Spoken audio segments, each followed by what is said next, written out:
Bentar. Yitro mengunjungi Musa. Kedengaranlah kepada Yitro, imam di Midian, mertua Musa, segala yang dilakukan Allah kepada Musa dan kepada Israel umatnya, yakni bahwa Tuhan telah membawa orang Israel keluar dari Mesir. Lalu Yitro, mertua Musa, membawa serta Zipora, istri Musa yang dahulu disuruh Musa pulang. Dan kedua anak laki-laki Zipora yang seorang bernama Gersom, sebab kata Musa, aku telah menjadi seorang pendatang di negeri asing. Dan yang seorang lagi bernama Eliezer, sebab katanya Allah Bapakku adalah penolongku dan telah menyelamatkan aku dari pedang Firaun. Ketika Yitro mertua Musa beserta anak-anak dan istri Musa sampai kepadanya di padang gurun, tempat ia berkemah dekat gunung Allah, disuruhnyalah mengatakan kepada Musa, aku mertuamu Yitro datang kepadamu membawa istrimu beserta kedua anaknya. Lalu keluarlah Musa menyongsong mertuanya itu, sujudlah ia kepadanya dan menciumnya serta menanyakan keselamatan masing-masing, lalu masuk ke dalam kemah. Sesudah itu Musa menceritakan kepada mertuanya segala yang dilakukan Tuhan kepada Firaun dan kepada orang Mesir karena Israel dan segala kesusahan yang mereka alami di jalan dan bagaimana Tuhan menyelamatkan mereka. Bersukacitalah Yitro tentang segala kebaikan yang dilakukan Tuhan kepada orang Israel, bahwa ia telah menyelamatkan mereka dari tangan orang Mesir. Lalu kata Yitro, terpujilah Tuhan yang telah menyelamatkan kamu dari tangan orang Mesir dan dari tangan Firaun. Sekarang aku tahu bahwa Tuhan lebih besar dari segala Allah, sebab ia telah menyelamatkan bangsa ini dari tangan orang Mesir, karena memang orang-orang ini telah bertindak angkuh terhadap mereka. Dan Yitro mertua Musa mempersembahkan korban bakaran dan beberapa korban sembelihan dari Allah. Lalu Harun dan semua tua-tua Israel datang untuk makan bersama-sama dengan mertua Musa di hadapan Allah. Mami Abel tadi makasih ya doanya. Iya, Mama ini.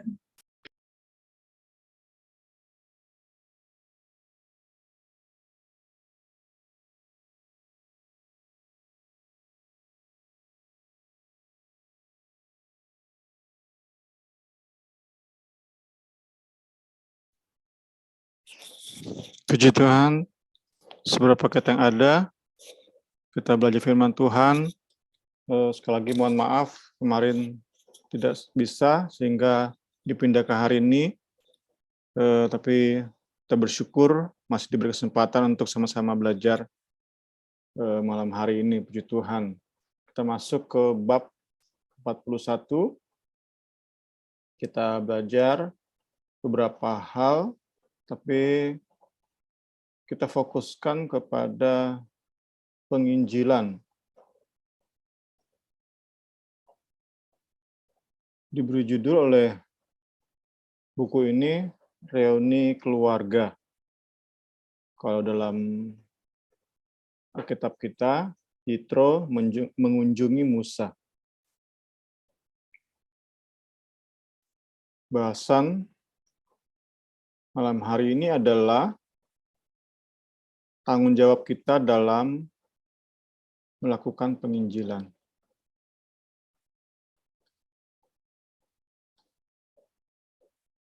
Ya.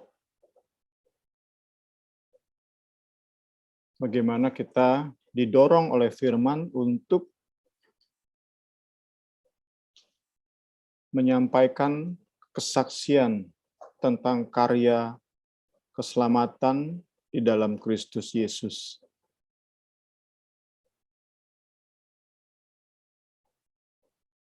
Sebetulnya ada bahasan lain dalam bab ini, namun saya lewatkan pembahasan tentang keluarga.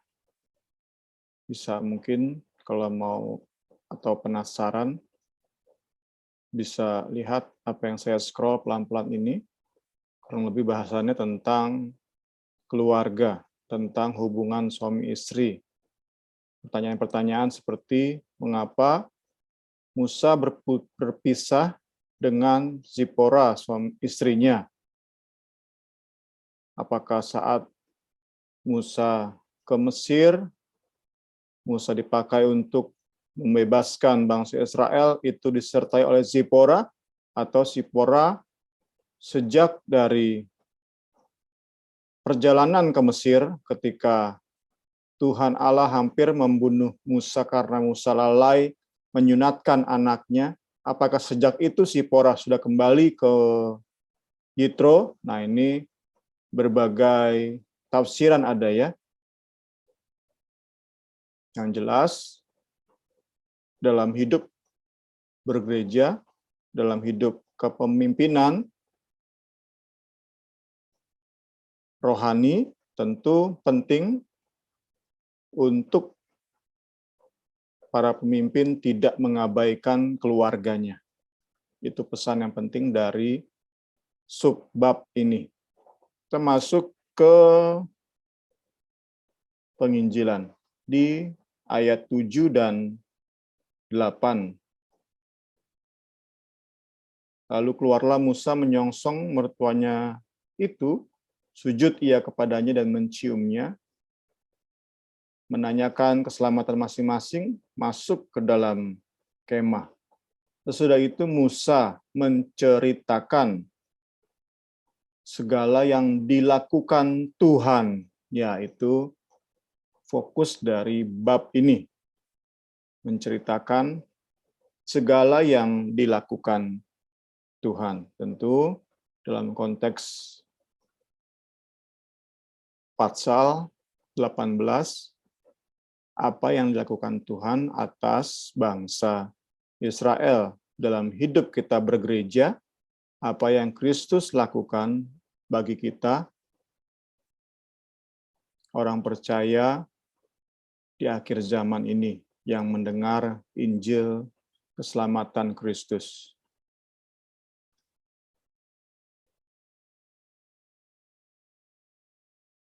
Yitro itu belum diselamatkan. Itu didasari oleh ayat 1 tadi ya. Tetap Yitro disebut sebagai imam dari Midian. Ayat 1. Imam di Midian.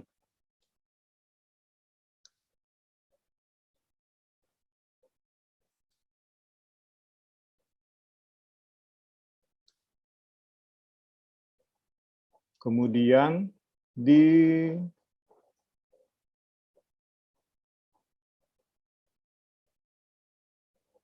ayat 11. Sekarang aku tahu bahwa Tuhan lebih besar dari segala Allah. Jadi disimpulkan oleh buku ini, ditafsirkan oleh penulis buku ini bahwa sebelum percakapan dengan Musa ini, sebelum diinjili oleh Musa, kalau bahasa sekarangnya, Yitro itu belum diselamatkan, belum percaya bahwa Allah Israel itu satu-satunya Allah. Itu ia serupa dengan banyak orang saat ini yang berpikir semua agama sama. Banyak jalan ke Roma. Karena itu, dengan pemahaman bahwa orang-orang di sekeliling kita butuh jalan keselamatan, maka penginjilan efektif dimulai dari hati yang terbeban keselamatan mereka, khususnya anggota keluarga kita.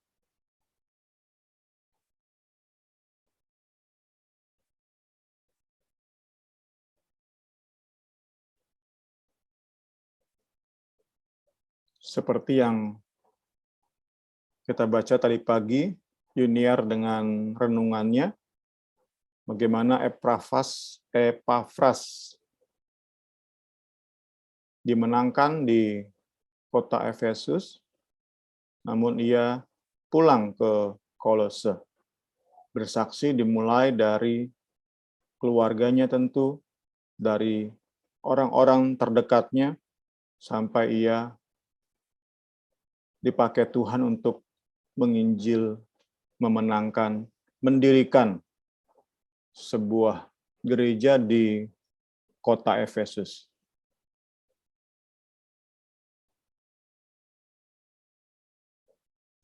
Dimulai dari keterbebanan, heavy burden, terhadap jiwa-jiwa yang belum diselamatkan. Karena kita mengerti bahwa tanpa Kristus mereka masuk neraka. Kita terus diajari oleh firman Tuhan bahwa setiap manusia terlahir dengan keberadaan terkutuk oleh karena dosa. Setiap manusia terlahir dari seorang ibu dalam keadaan sebagai musuh Allah.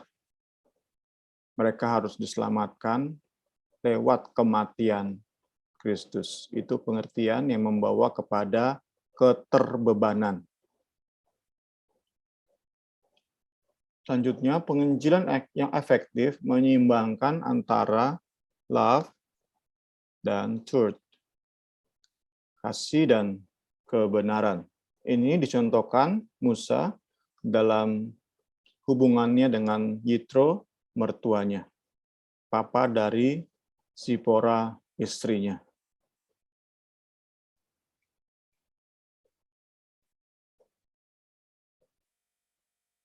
Pertama, Musa. Bagaimana Musa menginjili Yitro? Ia menunjukkan rasa hormat.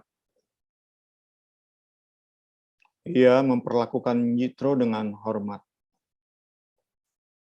Seringkali kita, karena berbeda agama, kita jadi kurang sopan, kurang bersahabat terhadap anggota keluarga, terhadap orang-orang di sekeliling kita. Musa memberi teladan bahwa kita perlu memperlakukan mereka yang belum percaya dengan honor, hormat. Seringkali penyebabnya adalah kita ini sombongnya. Apalagi saat kita menghadapi orang di luar iman, kemudian secara ekonomi kita lebih tinggi. Itu kita tergoda banget untuk menganggap rendah, kurang respect, kurang mengasihi. Jadi langkah pertama adalah kita menunjukkan persahabatan, penghormatan kepada mereka yang rindu kita bawa kepada Kristus.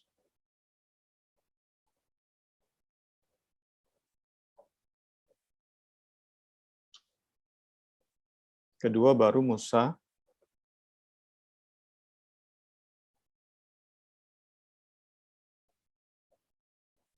menyampaikan kabar baiknya. Jadi tadi hospitality, keramahan, menghormati, bersahabat dengan mereka yang rindu kita bawa kepada Kristus. Kedua, untuk kita menyampaikan kabar baik, menceritakan kabar baik tentang bagaimana dalam konteks Musa, bagaimana Tuhan Allah Israel menyelamatkan bangsanya dari perbudakan Firaun. Itulah kabar baik yang Musa sampaikan. Tentu aplikasinya adalah bagaimana kita share pengalaman hidup kita di dalam Kristus.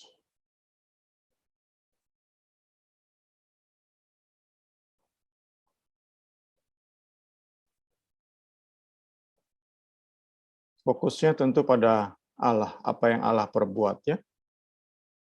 God-centered. Bukan tentang Musa, bukan tentang kita ya. Bukan tentang juga bangsa Israel. Karena kita tahu bangsa Israel lebih banyak buruknya daripada baiknya.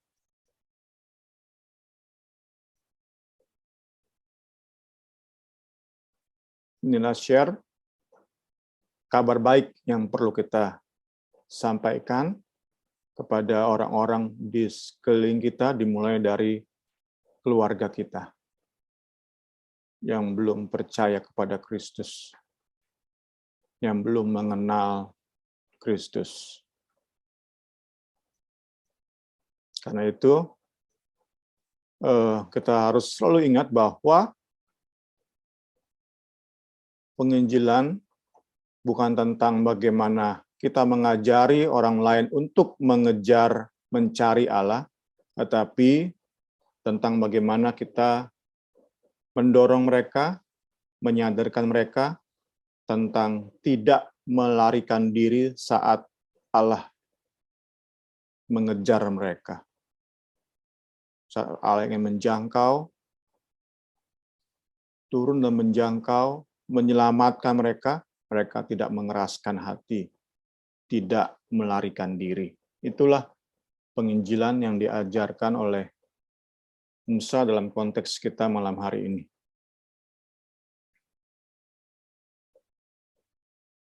Kesaksian Kristiani itu bersifat personal, apa yang Tuhan sudah buat dalam hidup kita. Apa yang Tuhan sudah buat sehingga kita bisa mengenal Kristus. Penginjilan membawa jiwa-jiwa kepada pengenalan akan Yesus sebagai Tuhan dan Juru Selamat.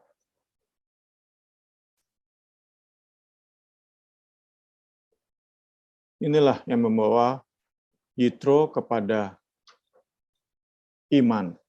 Tuhan Allah memakai kesaksian Musa membawa Yitro kepada iman, pada pengakuan yang jelas dan pasti, yang jelas dan spesifik. Karena itu tentu tadi pesannya juga harus jelas ya. Pesannya harus jelas. Anak Allah turun ke dalam dunia menjadi manusia, mengambil rupa seorang hamba, merendahkan dirinya sampai mati di kayu salib sebagai bukti ketaatannya kepada kehendak Bapa. Karena hanya dengan jalan itulah manusia bisa diselamatkan. Ya, pesan itu harus jelas sehingga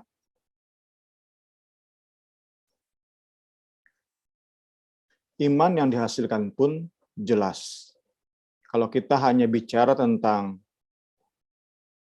kisah hidup kita, apalagi kemudian sudah menyombongkan diri, dulu saya begini, begitu, sekarang saya begini, dulu saya miskin, sekarang saya kaya, dulu saya begini, mabok, sekarang saya pekerja keras, dan lain sebagainya, fokusnya pada diri sendiri, mendingan nggak usah bersaksi kalau seperti itu ya. Karena itu, kesaksian apa yang Tuhan kerjakan di hidup kita, dan pesannya itu jelas tentang Kristus yang disalib bagi kita, dan kita harus percaya kepada karya selamat tersebut, karya salib tersebut. Itu membawa kepada keselamatan yang jelas, iman yang definitif, yang jelas, nggak ambigu lagi. Dan orang-orang hanya diajak untuk maju saat KKR, panggil untuk altar call, suruh mengikuti doa si pendeta, penginjil, tanpa ada kejelasan apa yang mereka percayai.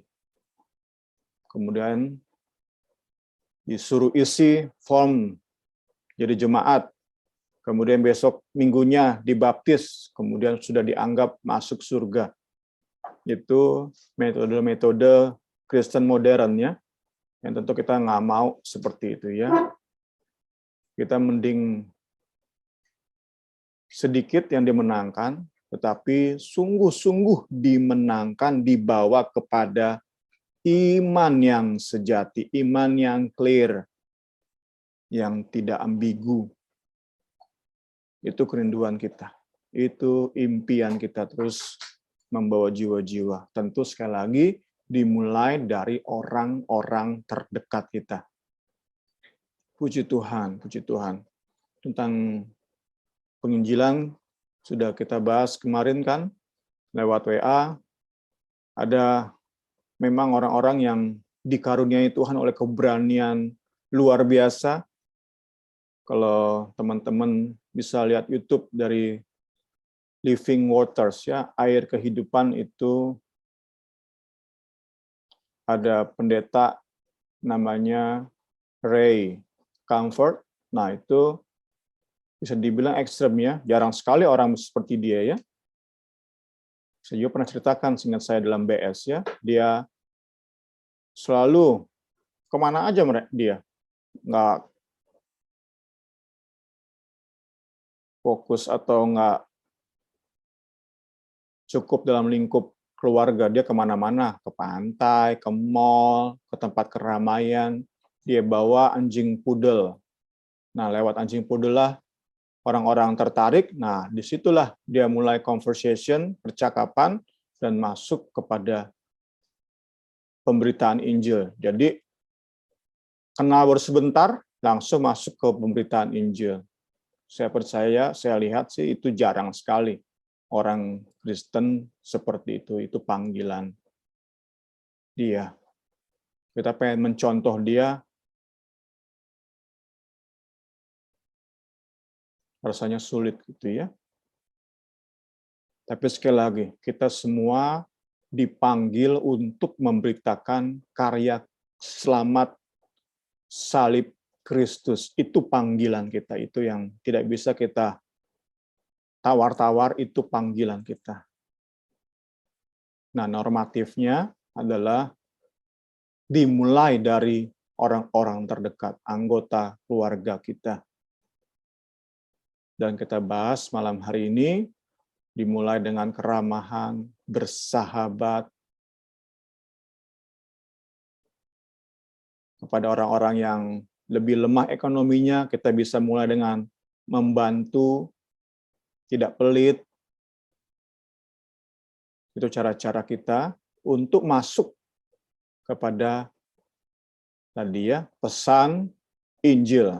Itu harus sebagai ujungnya. Tanpa pesan Injil tentu nggak mungkin ke hasil ini ya. Yitro datang kepada iman, itu yang pertama. Yitro bersukacita, itu yang kedua. Ini bukti iman dari Yitro ya. Ketiga, Yitro memuji Tuhan, itu ayat 10. Dan Yitro bersekutu dengan saudara seimannya.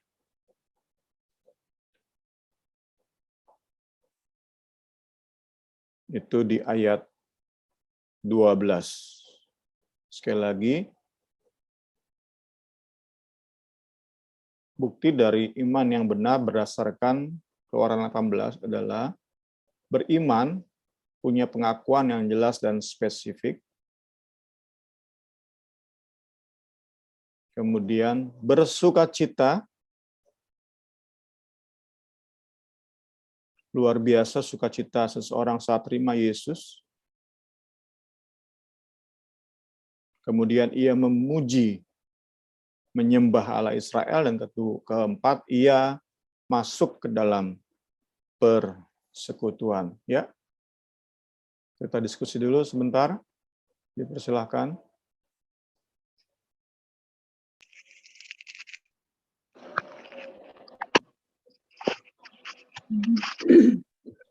Ya, teman-teman, mungkin ada yang mau bertanya atau berbagi, atau apapun dia boleh. Soalnya Om Wewe izin katanya masih ada di perjalanan, masih ada di Jakarta katanya.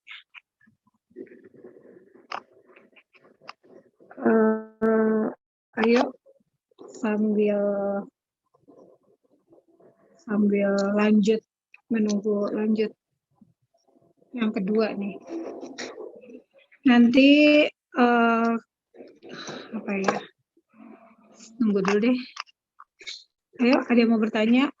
Onti, Kak Suci, Agnes, Bu Aurora, Kak Septa, Elis, Niar tuh. Saya sebutin satu-satu. Apakah ada yang mau bertanya?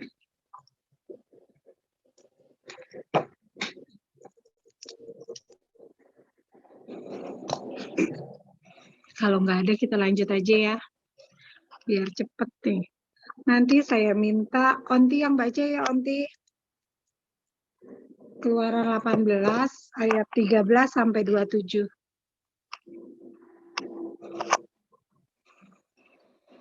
Berapa, Mari? Keluaran 18 ayat 13 sampai 27.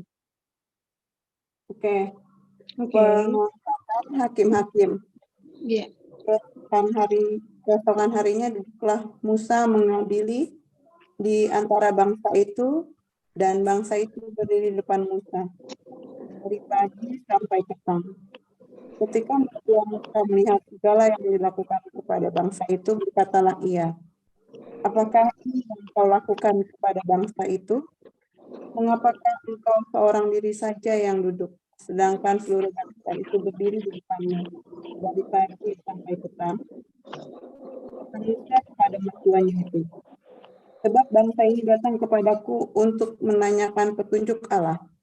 Apabila ada perkara di antara mereka, maka mereka datang kepadaku dan aku mengadili antara yang orang dan yang lain. Lagi pula aku memberitahukan kepada mereka ketetapan-ketetapan dan keputusan-keputusan Allah. Tapi Tuhan Musa menjawabnya, tidak baik seperti yang kau lakukan itu. Kau akan menjadi sangat lelah. Baik engkau, baik bangsa yang beserta engkau ini. Sebab pekerjaan terlalu berat bagimu. Akan sanggup engkau melakukan itu orang diri saja. Jadi sekarang dengarkanlah perkataanku.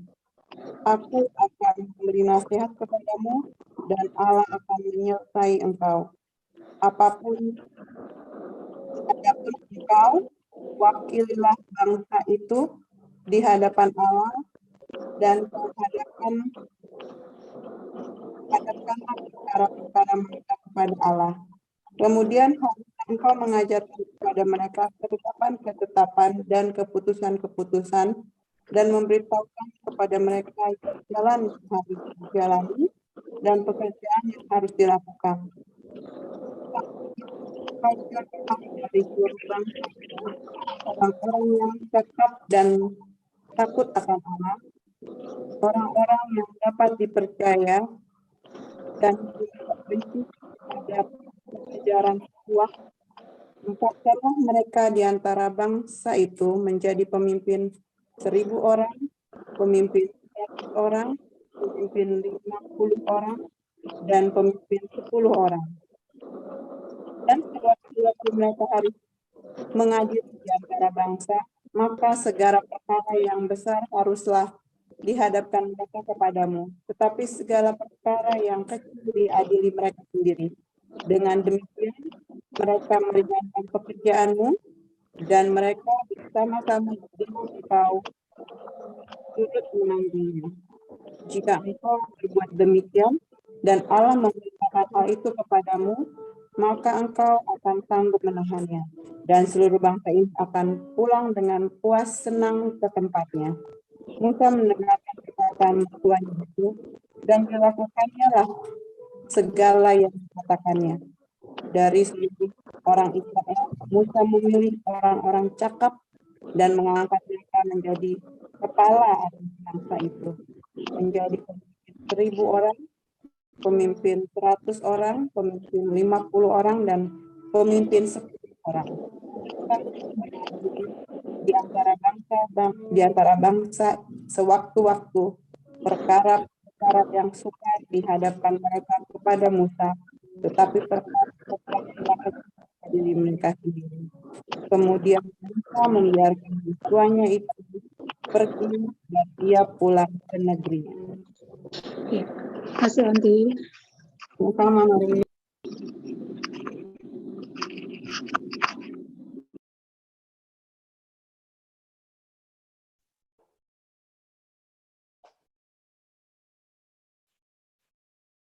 Di ayat 27 itu dikatakan bahwa Yitro kembali ke negerinya.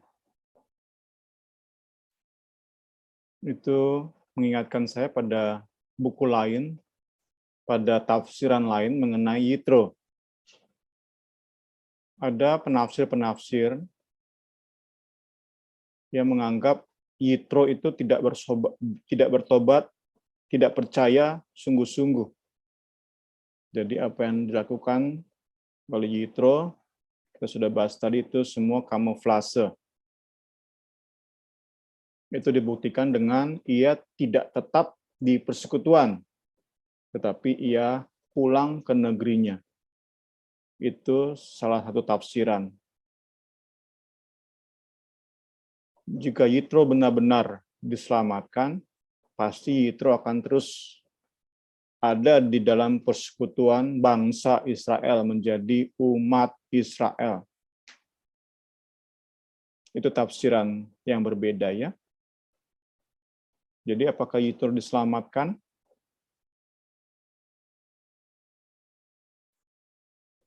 Berbeda tafsiran.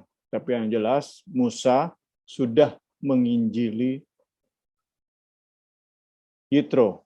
Itu yang jadi tanggung jawab kita ya.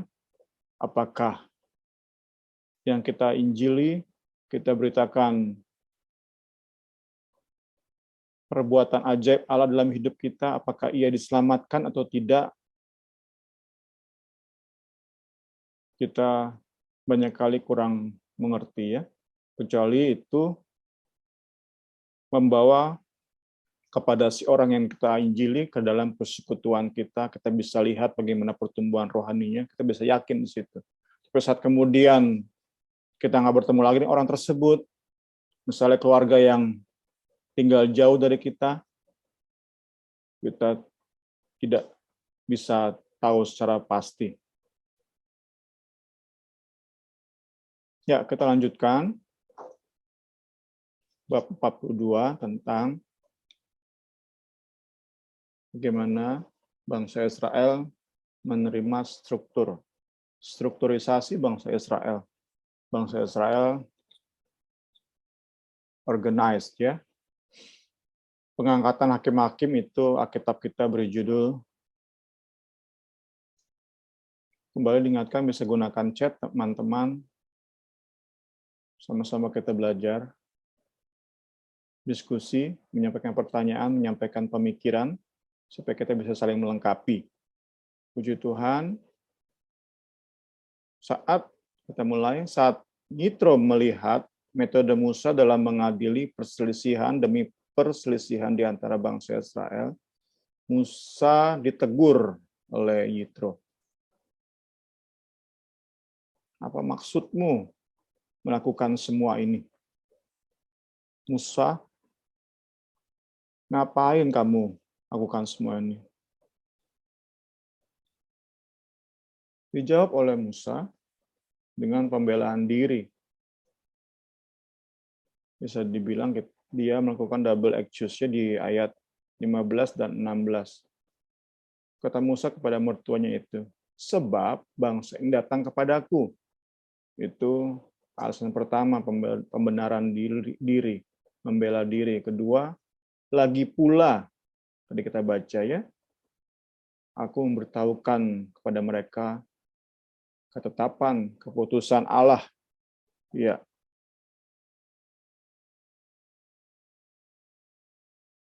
Pembelajaran bagi kita malam hari ini adalah kita tidak berhenti di tahap pembelaan diri. Jangan kita berhenti di tahap dalil. Dalil yang disampaikan oleh Musa itu dalil, bukan dalil, dalih. Excuse. Dalih yang disampaikan oleh Musa itu bersifat amat sangat rohani. Kita pun seringkali tergoda untuk berdalih. Dan yang kita gunakan sebagai bahan berdalih itu seringkali bersifat rohani. Itu yang dilakukan oleh Musa. Namun bersyukur Musa tidak berhenti di tahap membela diri, membenarkan diri sendiri. Tapi itu perlu kita menyadari keterbatasan kita. Kembali ini bahasan kerapuhannya, vulnerable, kerapuhan kita sebagai manusia. Kita perlu akui kerapuhan kita di hadapan Tuhan, mengakui jujur, terutama kepada orang-orang terdekat kita, apa keterbatasan-keterbatasan kita, nggak sok jago, nggak jaga image, apa yang kita nggak bisa, ya sampaikan nggak bisa. Itu penting banget. Supaya nggak destruktif ya. Saat Musa terus membela diri, tidak melangkah kepada hal yang lebih baik oleh nasihat Yitro, maka Musa akan menjadi lelah, bangsa Israel akan menjadi lelah. Ujung-ujungnya akan bersifat destruktif. Saat kita terus berdalih, serohani apapun alasan kita, namun saat kita tidak mau dengar nasihat, tidak mau mengaku kerapuhan kita, merasa jago, merasa bisa melakukan dengan kekuatan sendiri, tidak terlalu butuh sesama, itu pada akhirnya bersifat destruktif, menghancurkan. Bukan hanya diri kita sendiri, tapi orang-orang di sekeliling kita, dimulai dari keluarga kita. Terlalu banyak ya orang-orang Kristen yang sok melayani berbagai macam hal, sehingga rumah tangganya menderita. Istri, anak-anaknya menderita. Dan orang-orang seperti ini yang jago melayani ini selalu punya dalih yang rohani. Selalu dalih mereka rohani banget. Kita tidak mau jatuh ke lubang seperti itu. Musa sempat berpikir seperti itu, namun ia melangkah maju. Musa tidak berhenti di pembelaan diri. Ia mau melangkah maju. Ia mau pelayanannya lebih efektif, lebih berdampak. Puji Tuhan, puji Tuhan. Yang dilakukan oleh Musa mengikuti nasihat dari Yitro adalah istilah Alkitabnya Presbyterian. Itu gerejanya dari Timothy Keller ya. Timothy Keller bergereja jadi gembala, seingat saya di Presbyterian. Nanti bisa lihat lagi, dicek lagi, mungkin saya salah. Presbyteros itu tua-tua. Jadi orang-orang yang dituakan. Itu prinsip dari Presbyterian. Tentu dalam hidup bergereja, itu bukan menyangkut umur. Memang idealnya, biasanya, pada umumnya, para tua-tua itu, para pemimpin dalam gereja itu, mereka yang lebih tua. Namun dalam hidup kita bergereja, itu tidak menjadi patokan utama. Tetapi benar-benar orang yang dituakan, yang bisa menjadi teladan.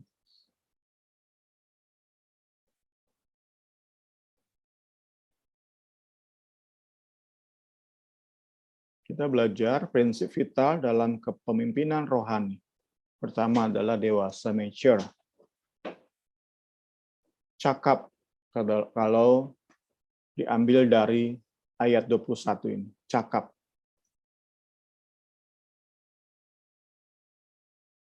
Carilah dari seluruh bangsa itu orang-orang yang cakap. Orang-orang yang punya kecakapan moral dan spiritual. Nah, jadi kita sudah bisa lebih lagi meyakini bahwa usia itu bukan yang utama, tapi moral dan spiritual. Moral dan tingkat kedewasaan rohani. Itu yang penting.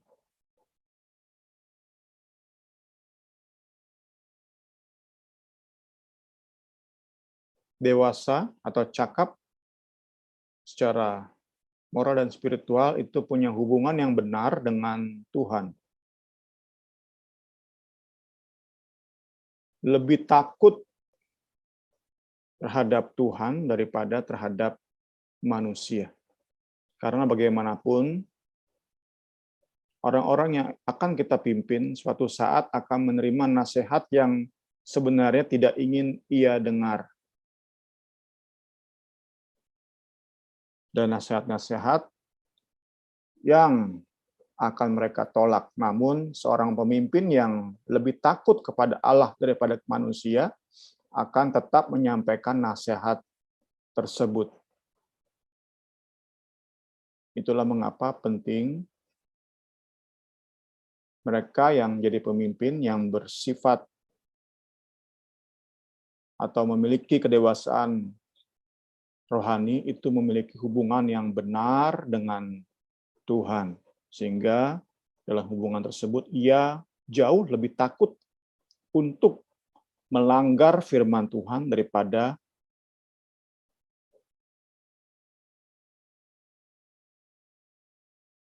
kepada manusia. Kalau dalam buku yang kita punya di perpus, jadilah pemimpin demi Kristus. Ada orang-orang yang menjadi pemuas hati manusia. Itu nggak boleh terjadi, ya. Itu yang kita hindari.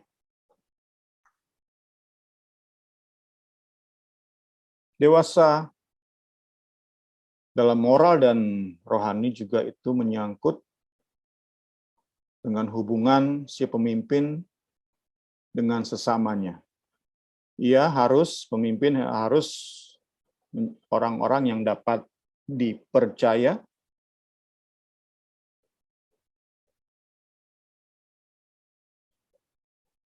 nggak makan pujian, nggak haus pujian.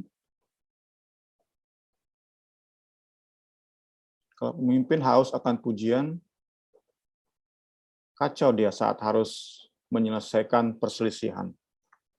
Orang jago, flatter lah yang akan dibela.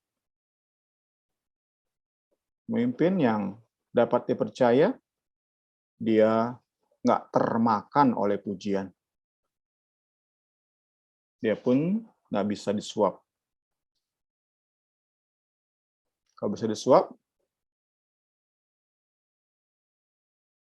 perselisihan tampaknya selesai, tampaknya putus, namun ada masalah-masalah berikutnya.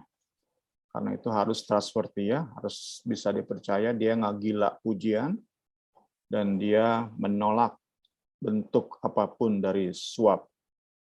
Tetap berpegang kepada firman, kepada kebenaran. Ya, itu prinsip vital yang pertama untuk kedewasaan atau untuk kepemimpinan rohani, spiritual leadership. Kedua adalah representatif, dipilih dari antara seluruh bangsa, dari tiap-tiap suku. Ulangan 1 ayat 13 berkata seperti ini dalam bahasa Indonesia masa kini. Pilihlah dari setiap suku beberapa orang laki-laki yang bijaksana, berpengalaman, dan penuh pengertian, supaya saya mengangkat mereka untuk memimpin kamu. Ya, jadi setiap suku ada perwakilan. Nggak cuman misalnya sukunya Musa. Musa kan suku Lewi ya. Musa, Harun, itu suku Lewi. Nggak cuma suku Lewi saja pemimpin, tidak ya. Setiap suku diajukan, nah tentu final authority tetap di Musa sebagai perwakilan Allah. Jadi kita bukan bicara tentang sebuah sistem demokratis, bukannya, tetapi tetap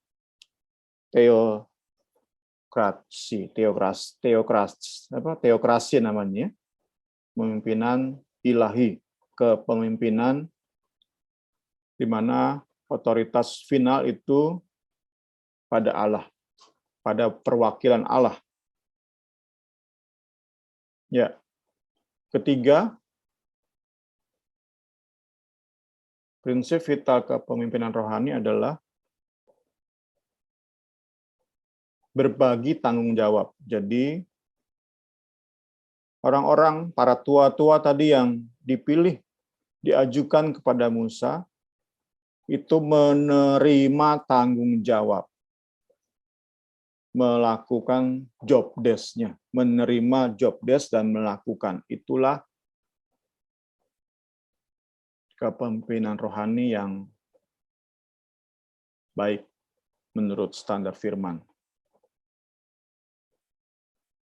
Ya, itu 3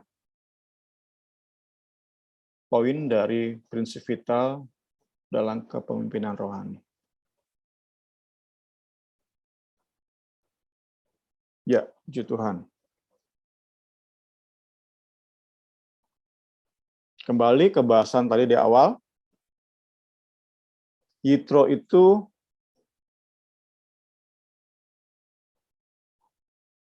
belum diselamatkan, atau Yitro itu diselamatkan. Tetapi kan bayi rohani kalau memang sudah diselamatkan Yitro ini.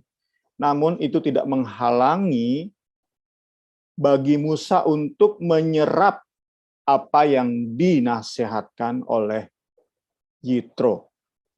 Ya, ini prinsip yang perlu kita sama-sama bisa terima ya. Jangan mentang-mentang konsep itu dari orang belum percaya, langsung kita tolak dengan dalih rohani. Ini penting banget untuk kita maju sama-sama ya. Apalagi kita sandingkan dengan pembahasan antara hal-hal esensial dan non-esensial. Hal-hal yang primer, kebenaran yang sekunder. Ini menyangkut semua hal ya. Ini perlu kita hikmat ilahi. Tapi yang kita tekankan malam hari ini adalah tidak semua ide yang berasal dari orang dunia itu langsung kita tolak. Itu yang kita belajar malam hari ini. Mari sama-sama kita ingat. Supaya kita tidak sok rohani. Nggak sombong rohani. Dijauhkan dari kita, teman-teman. Dijauhkan dari kita. Tuhan Yesus tolong kita semua dari dosa ini. Sebab ini sekali lagi dosa yang terselubung. Kita semakin dekat sama Tuhan rasanya. Kita rasanya bertumbuh, semakin rindu firman. Ternyata kita tolak semua ide. Kita menganggap semua ide itu nggak pantas kita terima, nggak pantas kita dengarkan. Itu masuk ke sombong rohani. Itu bahaya, bahaya sekali. Dan kita berdoa sama-sama, kita terus memohon anugerah Tuhan sama-sama. Kita dijauhkan dari dosa ini, karena dosa ini sekali lagi bahaya banget. Musuh dalam selimut dosa ini kita nggak sadari tiba-tiba udah merasuk di hidup kita. Banyak sekali contoh, terlalu banyak contoh dosa sombong rohani itu. Terlalu banyak contoh, terlalu banyak kasus. Sebab itu, salah satu pembelajaran malam hari ini, indikator kita terus menjaga diri dari dosa ini adalah menerima nasihat bahkan dari orang-orang yang belum percaya. Atau dari orang-orang yang baru percaya. Penting dan penting, saya pun Wow, takut sekali ya terhadap dosa ini ya. Sekali lagi, saya ulangi, salah satu indikator kita tidak jatuh dalam lubang dosa sombong rohani adalah kita bisa menerima, mempertimbangkan secara serius, secara mendalam, usul dari mereka yang belum percaya atau mereka yang baru percaya. Ya, tentu kuncinya adalah kita dalami firman dan saring pendapat, nasihat, masukan, konsep orang dunia itu dengan ayakan standar firman. Puji Tuhan, puji Tuhan. Saya juga diberkati dengan kebenaran ini. Saya rindu teman-teman juga diberkati dengan kebenaran ini. Puji Tuhan.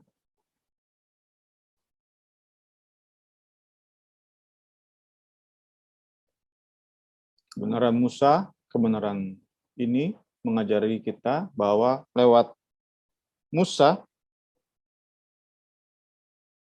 umat Israel lebih lagi diberkati. Puji Tuhan, kita rindu hidup kita lebih memberkati. Keluarga lebih memberkati. Jemaat, banyak orang, mari kita terhindar dari dosa ini.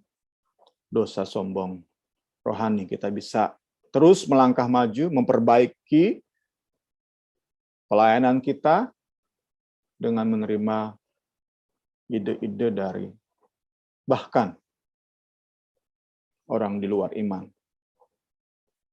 Yang terpenting tadi ya, uji berdasarkan kebenaran. Kembali minta hikmat dari Tuhan. Salah satunya untuk membedakan mana yang prinsipal, mana yang bisa kita modif sesuai dengan zaman. Itu penting banget. Penting banget. Mana yang esensial, mana yang non-esensial, bisa kita sesuaikan dengan perkembangan zaman. Puji Tuhan, puji Tuhan. Kita belajar di sini, tulus itu, saya tuliskan, tulus itu tidak cukup. Perlu buka wawasan, cerdik. Ya, tulus seperti merpati, itu tidak cukup.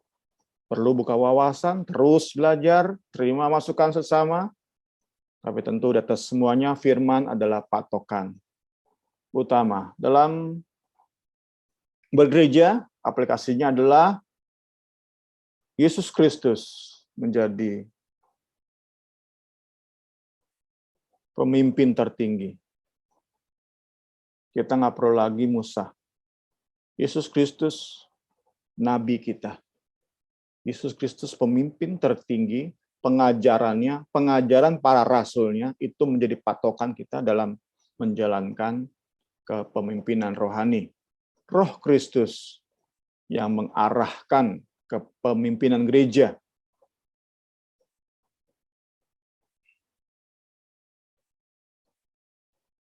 Ini ya. Supreme Head of the Church. Dan ia memerintah lewat rohnya,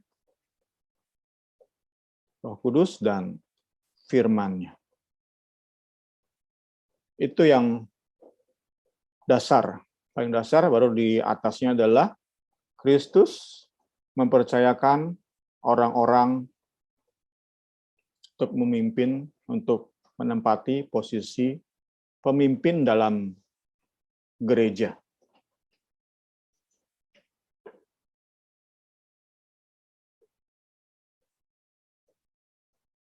Tadi kita sudah belajar konsepnya ya. Pemimpin-pemimpin dalam gereja.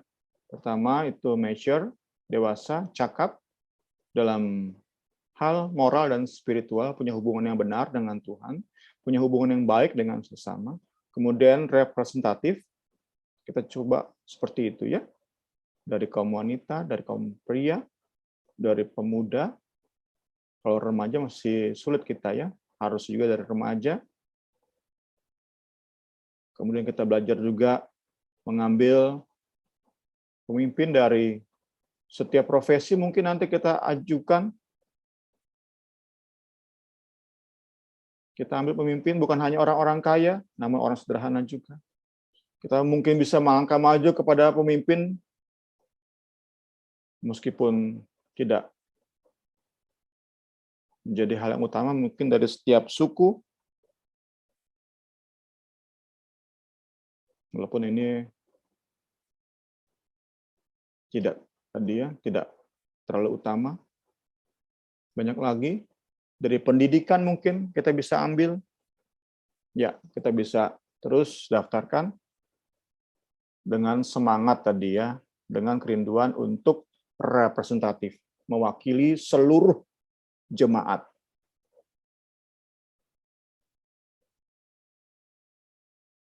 Diajukan tetap keputusan dari gembala sebagai perwakilan Allah, itu representatif. Kemudian orang-orang dipilih ini itu memikul tanggung jawab. Tentu nggak mungkin kita mempercayakan orang yang lalai, yang sering lalai dalam menyelesaikan tanggung jawabnya. Kita nggak bisa memilih orang-orang seperti itu.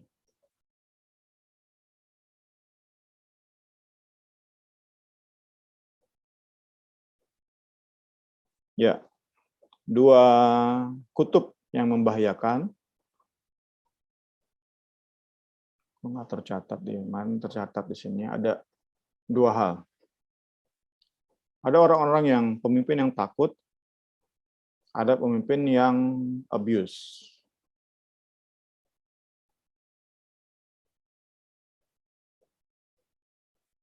Pengen mengontrol. Jadi ada pemimpin yang ngelihat jemaat kaya langsung ngeper. Jemaat punya jabatan, kita di gereja punya jenderal ya, langsung ngeper. Terhadap orang kaya nggak berani menegur. Itu pemimpin yang satu kutub. Sini ya. Ada kutub lain yang juga berbahaya adalah memaksakan kehendak. Pengen mengontrol. Itu juga berbahaya. Kembali dari buku ini. Mengontrol orang lain. Itu bahaya banget. Kita harus tadi ya berbagi beban. Itu intinya ya. Karena waduh, kok kontrol orang lain itu berbahaya sekali. Menariknya seperti ini ya. Justru pemimpin yang dicintai, orang banyak cenderung memiliki ilusi kontrol dan kuasa. Semakin ia disanjung dan dipuja orang, semakin ia ingin mendominasi, menguasai lebih banyak orang. Tidak sedikit pemimpin yang awalnya rendah hati lalu berubah menjadi pemimpin yang haus kuasa.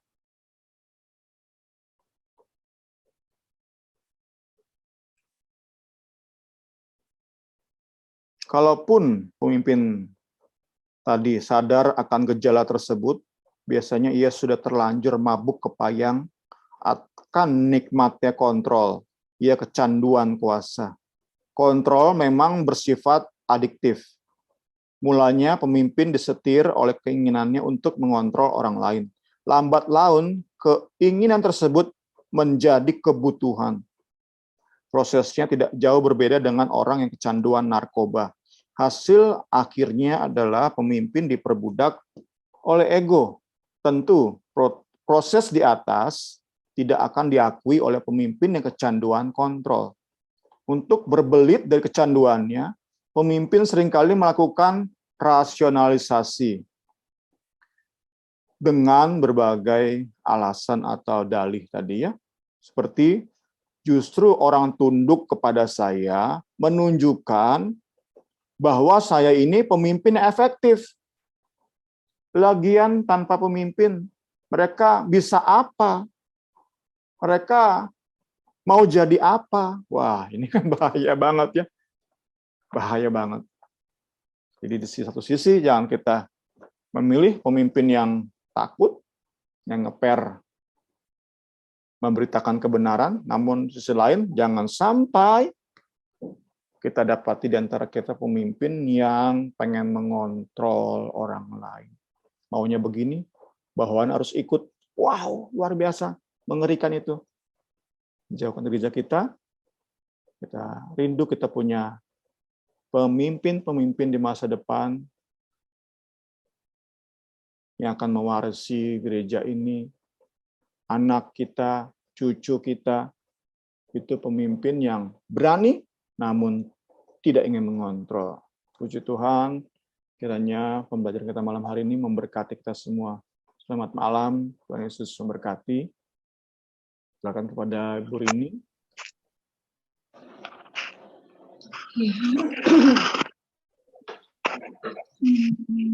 Selamat malam. Apakah ada yang mau bertanya atau bersaksi atau apapun, mungkin dalam hal kepemimpinan, baik di pekerjaan atau di mana, atau di rumah, kan sebagai istri atau sebagai apa, atau di lingkungan, di teman-teman. Ada yang mau berbagi, mungkin Niar, atau yang lainnya. Waktunya masih jam 8 nih. Jadinya masih bisa buat ngobrol-ngobrol, berbagi-berbagi.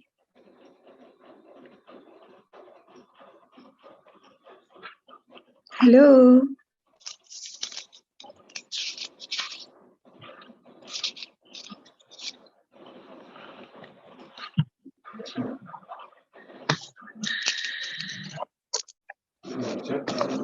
Lewat chat juga boleh, lewat chat. Kak Suci mungkin, biasanya Kak Suci ada aja pertanyaannya. Ya, lagi hujan ya Kak? ya Marin. Mungkin ada pertanyaan atau Bukan apa gitu. Bukan pertanyaan kali ya, cuman pernyataan Marin. Pernyataan. Oh ya boleh. Boleh. Tentang kepemimpinan tadi ya. Kita sih sadar nggak sadar gitu ya, profesi itu kan menjadi karakter ya.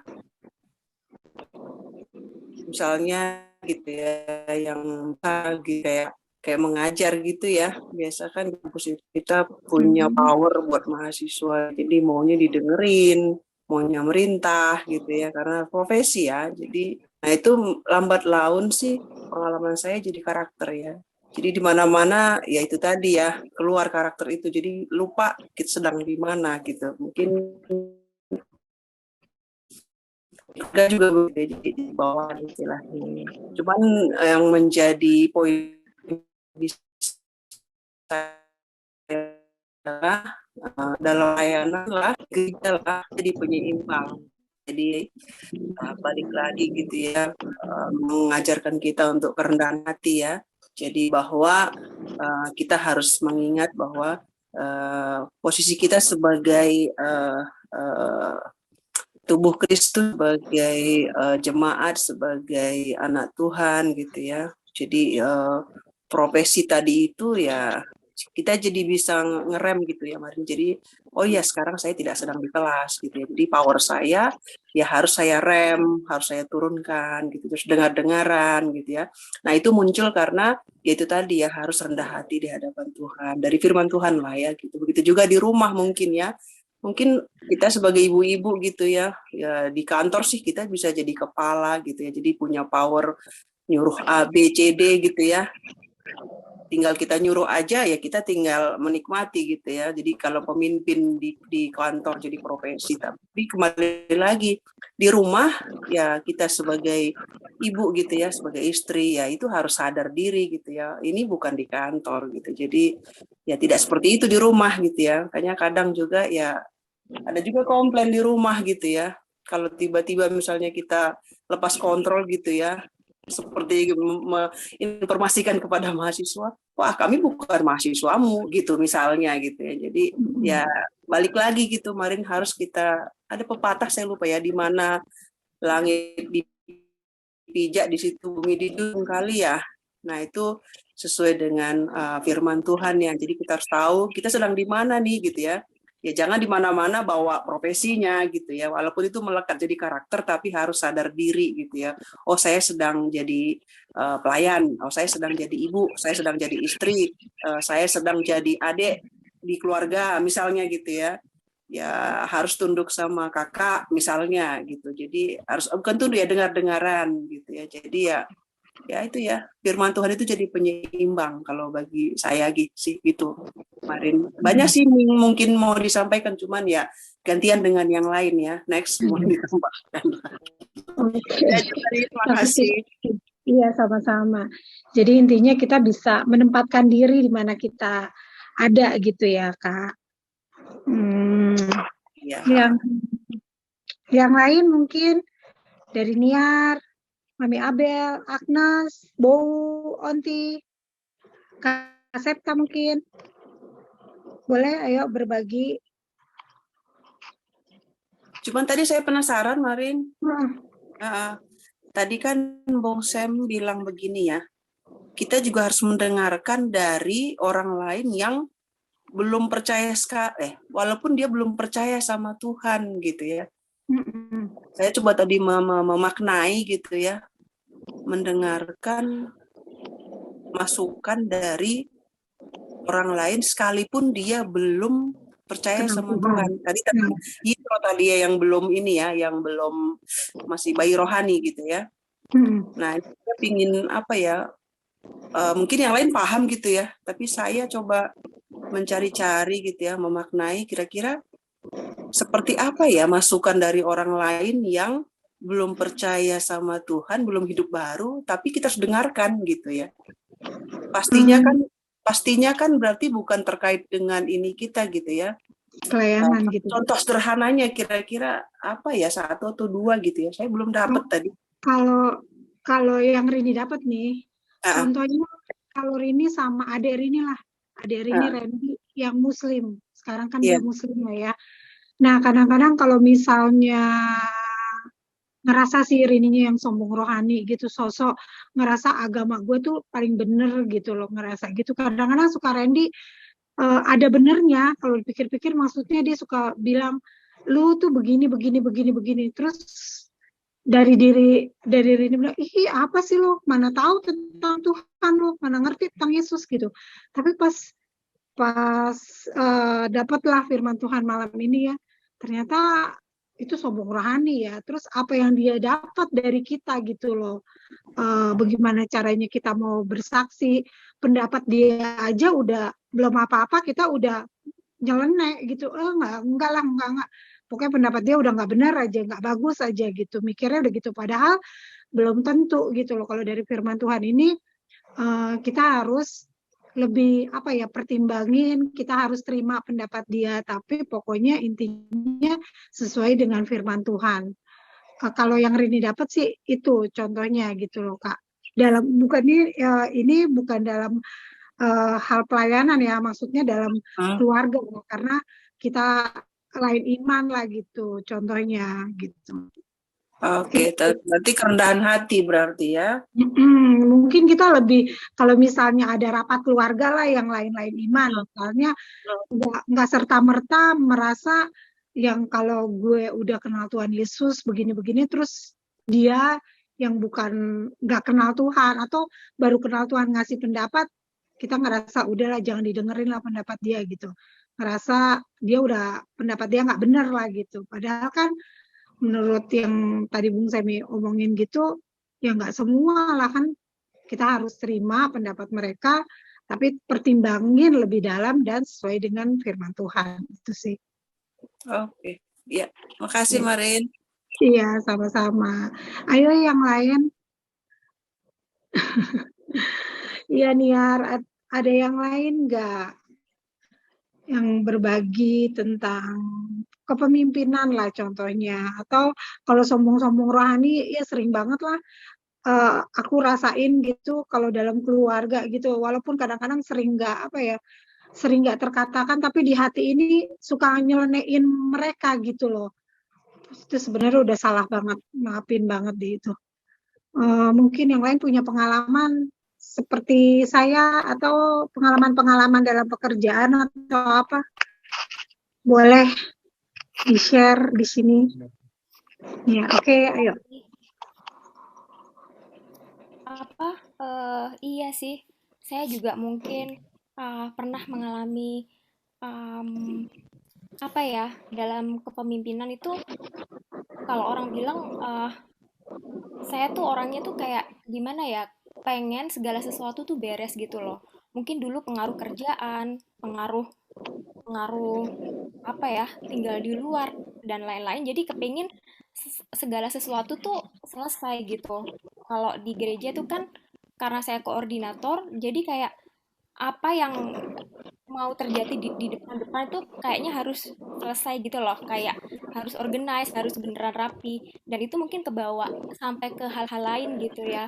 Jadi misalnya kalau ada yang nggak beres itu kayak jadi gampang sebel, itu kan nggak baik gitu. Jadi kalau kenapa sih kok ini kok misalnya nggak sesuai dengan eh, rencana atau nggak terorganisir, apalagi kalau misalnya harus bareng orang lain tuh saya jujur tuh pernah mengalami kayak gampang sebel gitu loh sampai mama saya tuh bilang kamu jangan kayak gitu gitu kayak jangan jangan gampang kayak apa ya saklek gitu loh kalau orang bilang tuh saklek gitu dan terus yang paling parah itu sebenarnya mau jujur sih kayak em, waktu pernah sih seperti pelayanan tuh sekolah minggu gitu ya Kak Rin ya karena waktu itu kurang kurang guru sekolah minggu koordinatornya ketua sekolah minggunya tuh kayak gak punya orang lagi sehingga ngajak saya pun ngajar gitu loh cuman waktu saya ngelihat gimana sih sekolah minggu ini apa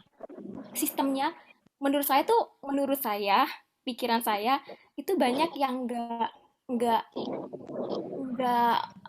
nggak apa ya, nggak rapi, yang nggak kok gini susunannya, strukturnya itu sebel gitu loh. Tapi dalam hati selalu ngingetin, Niar, kamu bukan yang bertanggung jawab, kamu cuma dimintain untuk ngajar.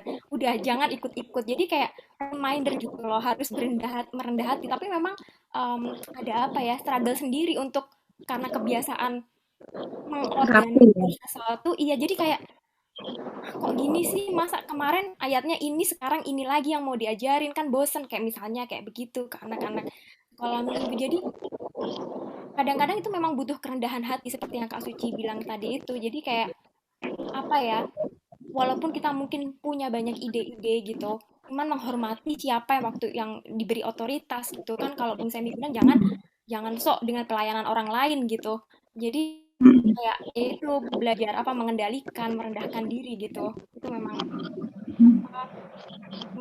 terus sih buat saya kayak pergumulan pribadi gitu.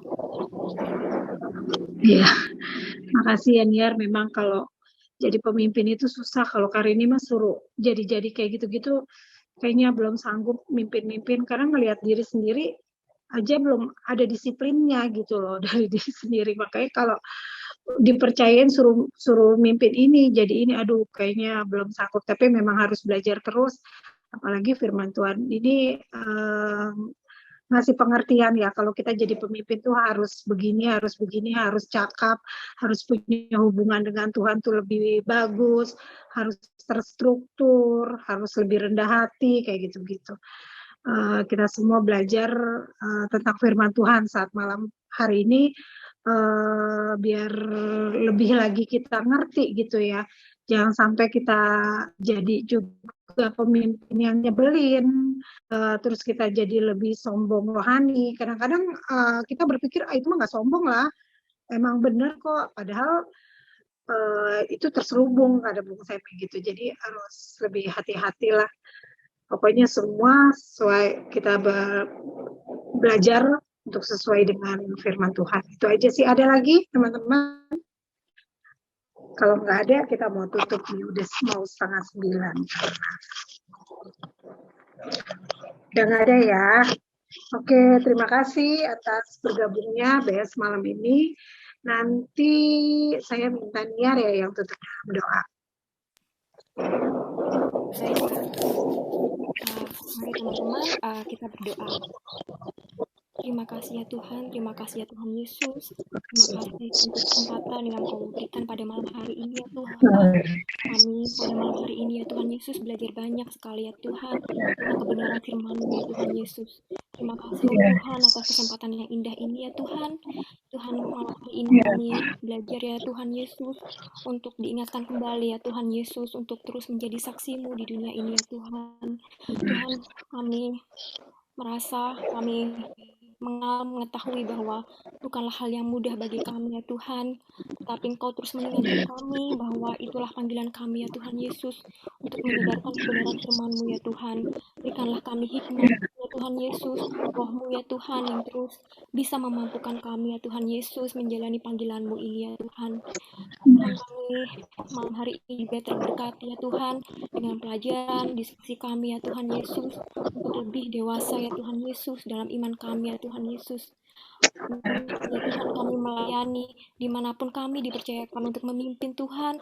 Engkau ya Tuhan Yesus, jamah hati kami ya Tuhan Yesus, biarkanlah kami menundukkan hati kami Tuhan, terus fokus ke dalam Engkau ya Tuhan Yesus, sehingga apa yang kami lakukan ya Tuhan Yesus, apa yang kami kerjakan terus berkenan kepadamu ya Tuhan Yesus Kristus.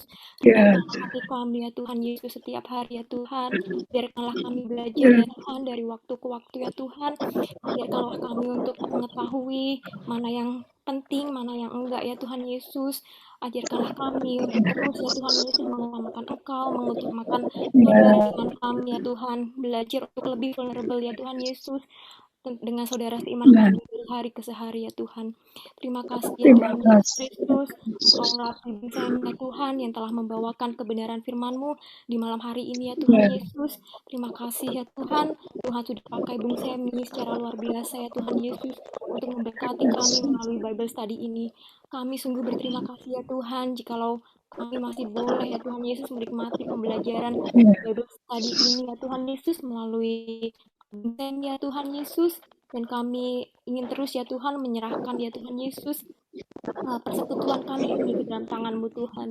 Kami percaya kami yang telah lama ya Tuhan Yesus belajar Bible Study ya Tuhan Yesus akan terus Engkau mampukan Tuhan untuk menjadi pelaku firman-Mu Tuhan. Terima kasih ya Tuhan, sebentar kami akan kembali ya Tuhan Yesus ke tempat kami masing-masing untuk beristirahat dan melakukan aktivitas lainnya. Kami berterima kasih ya Tuhan Yesus atas jamahan-Mu, terima kasih atas berkat-Mu ya Tuhan. Kami serahkan ya Tuhan sisa waktu kami ke dalam tangan-Mu, di dalam nama Yesus Kristus. Haleluya. Makasih nih ya.